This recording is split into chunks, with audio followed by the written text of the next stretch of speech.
Just like to start by thanking you for being so welcoming to your country, and yeah, it's just been a pleasure to be here.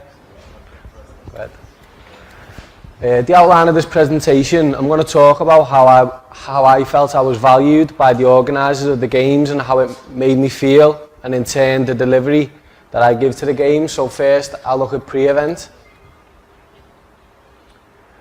So these are the areas I thought before the Games even started I had interaction like with the Olympics, and so it was the Game Zone. Next one please.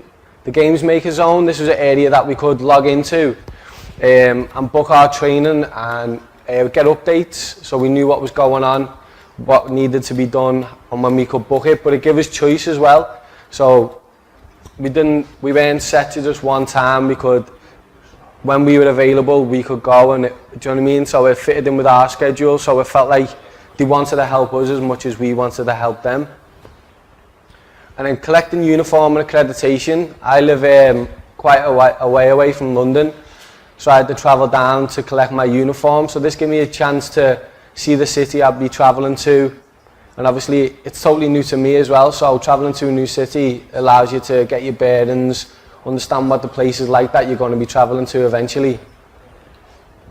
And then the venue and role specific training. So obviously I hadn't done much volunteering before the Games, and I'd never really been to such a major event, so I didn't really know what to expect or what I'd have to do.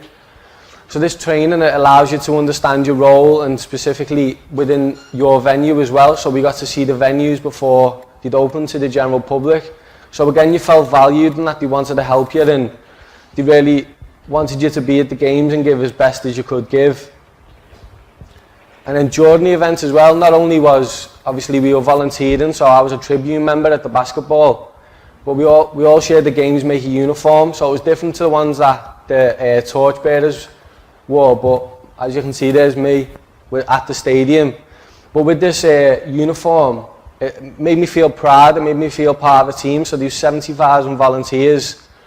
I didn't really know the names of all them 70,000, but they still felt like my friends. Do you know what I mean? Like, I'm in a totally new city on my own, but I'd be walking around the town and I'd see other games makers, and you just felt a sense of pride about what you were doing and what you were achieving at the time.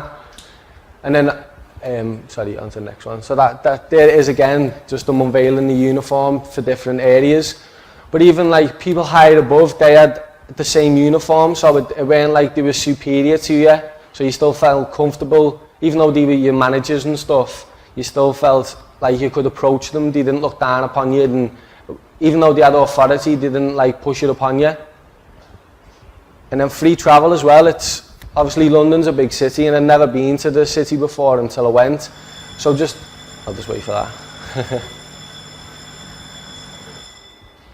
So traveling around the city, obviously I give up my time and it cost me to go to the Games. So I just think a little initiative about free travel, it helps you, it makes you feel comfortable.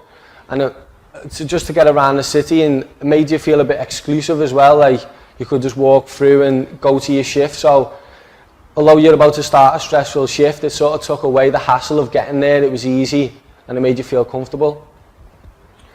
So then obviously after the event, it was my first time volunteering. I'd never done anything like this before, and the amount of praise that they give us as volunteers, it really did make us feel valued.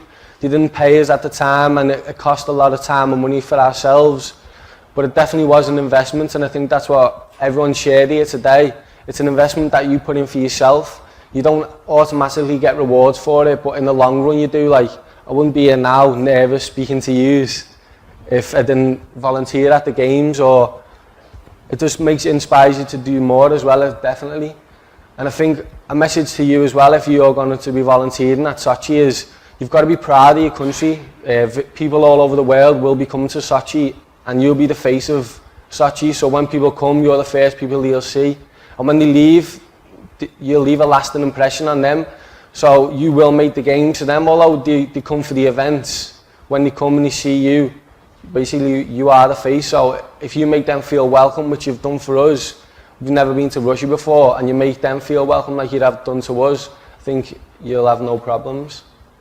Nice one. I didn't have no videos either, sorry.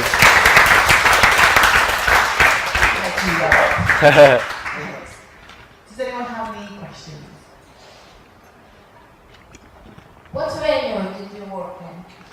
I worked at the basketball in the Tribune. Yeah.